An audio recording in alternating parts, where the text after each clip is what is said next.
It was a cool autumn evening on the island of Sodor. The engines had been working hard all day and were looking forward to a good night's rest at their sheds. Everyone, that was, except James. How long am I going to be kept waiting? At this rate, the sun will be down by the time we reach Wellswood. Don't worry, James. I'm sure we'll be back at no time at all. Just have a little patience.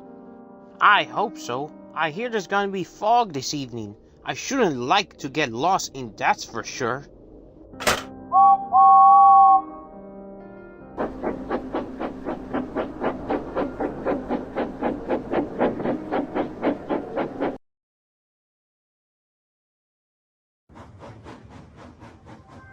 Unfortunately for James, the fog came down big as he made his way down the line. It was so thick that James's lamp had a hard time shining through it. Mr. Loud, I can't see a thing. Neither can I, James. But we'll have to carry on. Because the fog was so thick, neither James nor his crew realized that an old set of points had redirected them onto an old line that ran deep into the woods. Oh, bother! What nonsense things points are! I don't even recognize this line. Calm down, James. We'll just go back and let the signalman know about the points. Good! Honestly, why doesn't the fat controller just get rid of, please, this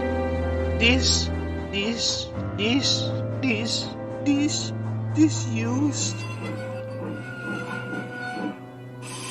James? Is everything alright?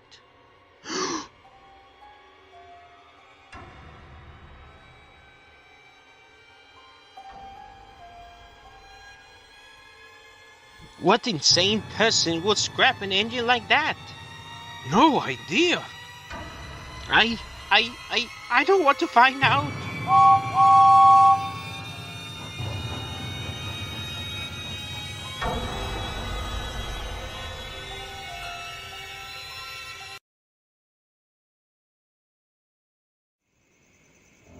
At the sheds, all the other engines and their crews were settling in for the night, except Thomas, Lincoln, and Anne, who were worried about James, Lynn Sr., and Mr. Boonchoy. Where's James and the others? I don't know. I wouldn't worry too much about it, Eutria. Well, there they are.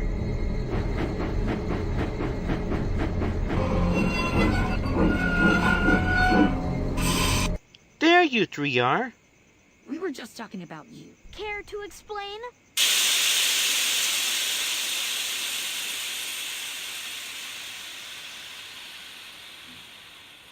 No way.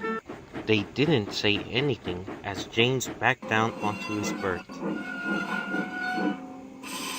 They were unusually quiet and looked very pale. If I didn't know any better... Aw. We dare say that poor James and his crew had seen a ghost. What is it? That was so funny. We saw a scrap engine. That's it? I understand it is rather distressing to see those poor souls. Whoa. And never once have you looked this disturbed, Eutria. This one was different. What? Well, it was cut in half clean through the middle without a fault at all. And so the half was known in which we found it. It was like anything like I ever seen before. All the other engines and their crews were disturbed by what James, Lynn Sr., and Mr. Boonchoy had said. Even Gordon, Laurie, and Bobby, who were now regretting teasing them. James, you and the others must have seen a victim of the half engine. What? Are you serious right now, Thomas? We are in no mood for your teasing tonight. Tom is not teasing anything, Dad. I mean, Go on then, Thomas. Tell us. Well, many years ago, before the Fat Controller's Railway was the Fat Controller's Railway, there were several engines that were brought in to help me to maintain the railway.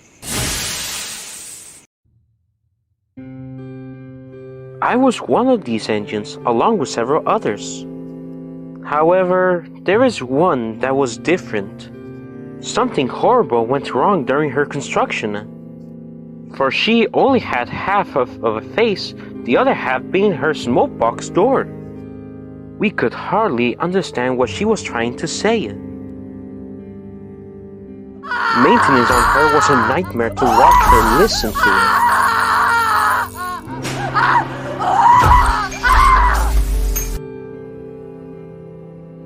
And through all of this, she was in immense, excruciating pain. Her cries and pleas for the pain to go away was so horrid that me and the other engines could hardly stomach it. But the nastiest of us, and even some of the crews, found it as a great joke. This would all boil up inside of her, and one day she changed for the worse, became much more aggressive.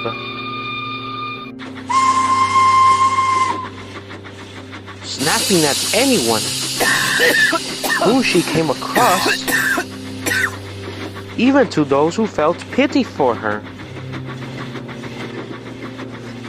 And to make things worse, at night she traveled out of the shed and down a horribly forest line.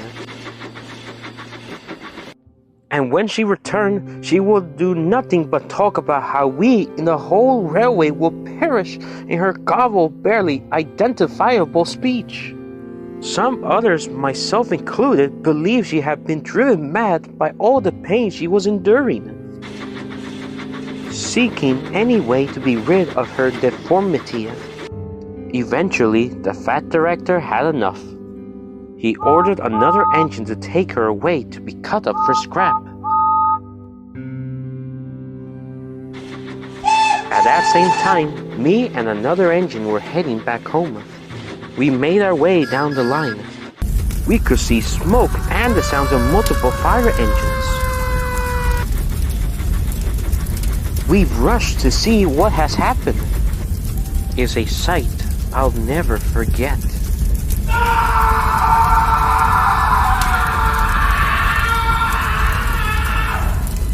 We never saw her again after that day.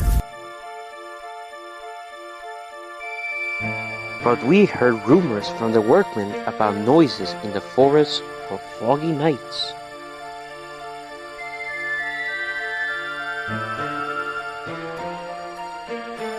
They all told us the same thing. It sounded like someone screaming in pain.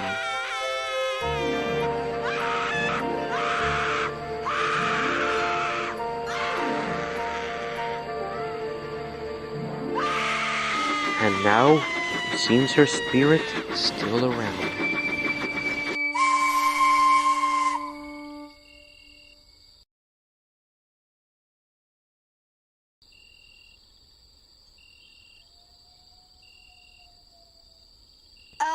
What is going on? Do you all truly believe in Tom's story? James, what you and the others saw may not have been as strange as you think. The fog could have simply been playing tricks on you. Gordon, I'm serious. The half engine is all too real. I'm sorry you have to find out this way. She can still be working about it. Oh, yeah? Just like every other tall tale we heard here before. And with that, Gordon returned to his berth and went to sleep, while Bobby and Lori left to go home. The other engines and their crews followed suit, but some found it hard to sleep that night, in fear that the half engine was around. The next night, Gordon was returning to the shed with his empty coaches. Once again, the fog came down much thicker than the night before, but Gordon pressed on. Although he and the others didn't believe in the half engine, Tom's story still ran through their mind. Thomas was right. What if there really is a...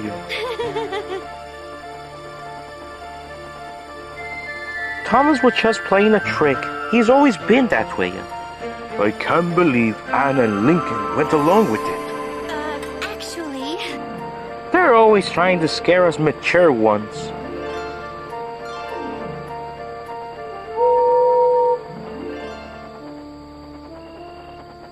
Just then, they saw a red signal up ahead.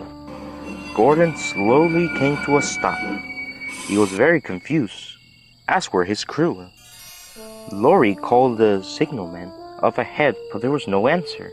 Bobby went to talk to the guard about it. So it was arranged that the guard would try to find the nearest signal box down the line to see what's wrong, while Laurie, Bobby, and Gordon were left alone. As the fog grew thicker and colder, even the red oil lamps that was left close to Gordon grew hard to see. As time passed, Gordon, Laurie, and Bobby began to feel more and more uneasy. The fog gave everything a creepy look, and it didn't help that Tom's story had crept back into their mind. Alright, you two. Take it easy. We'll be on our way home again before we know it. Then I'll be back in my nice... Yikes! Be gone, owl!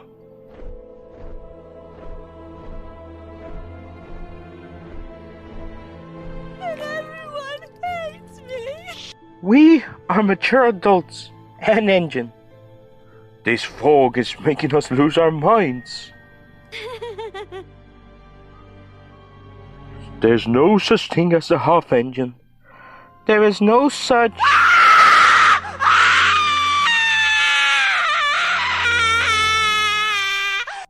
Hey, I didn't finish my sentence.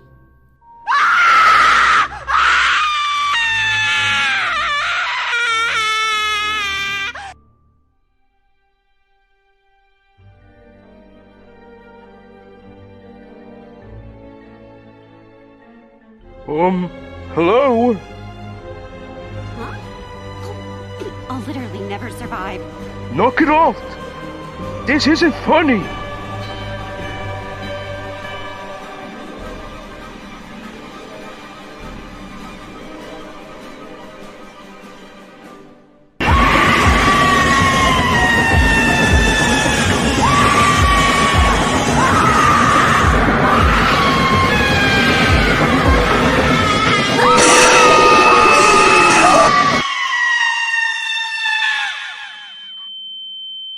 Gordon? Bobby? Laurie? Are you three alright? What happened? The half engine! You won't believe... It's real!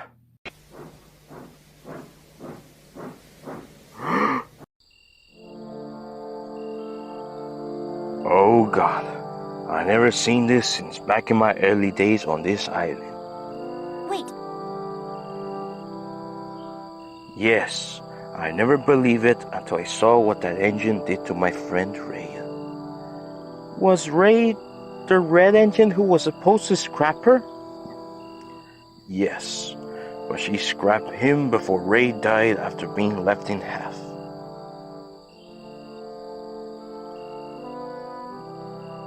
You three can head back to Tidmouth. I'll take care of this. Thanks, Chief.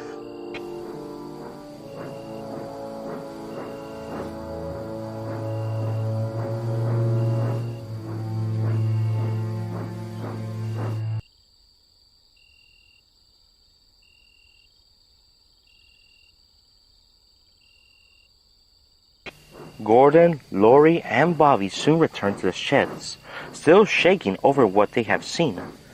They said nothing as Gordon backed down into his berth.